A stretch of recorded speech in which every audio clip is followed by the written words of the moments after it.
Crashing is not something that any of us want to do, but because of the very nature of our hobby, unfortunately crashing is inherently a risk of it. And when it does happen, it's something that can leave us with little confidence and a lack of mojo to continue on. In this video, I want to go over 5 steps to take to not only help you get back in the saddle, but to help you get back up to speed as well.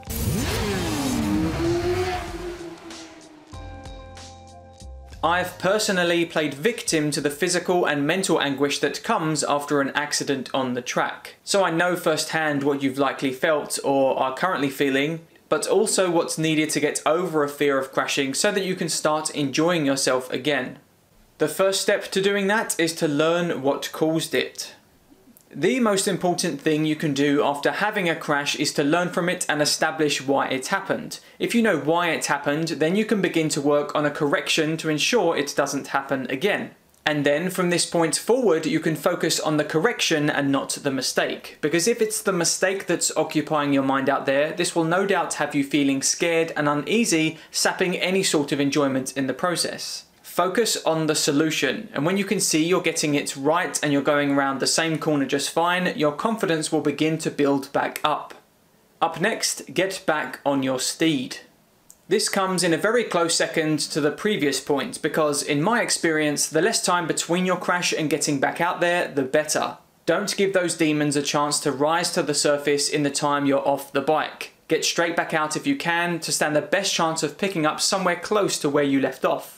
If you do have a long time off the bike, then you're going to have to contend with general rustiness as well as the fears that have built up, which could potentially amplify the issue. Tip number 3, take it slow when you do get back on. Unless you're pretty experienced, don't expect to hop straight back on the bike and go just as fast as before.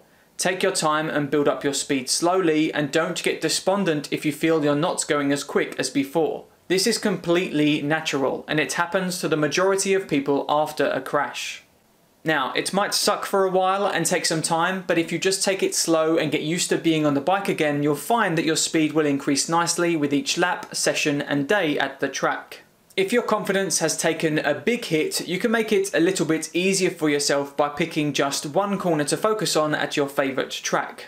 Break it down and work on it until you can confidently say you're riding as well as you were before without any problems. Then move on to the next corner.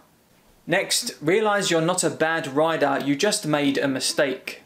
People make mistakes all the time in all areas of life, and that's all you've done here. It just so happens that in the instance of track riding, the consequences are generally higher than, say, throwing a red sock in the white wash. Do not see a mistake as a personal flaw. You simply did something in a way that hasn't proved to be correct. So learn from it so you can prevent it happening again. Then do your best to cast away the worry because you don't need to think about it anymore.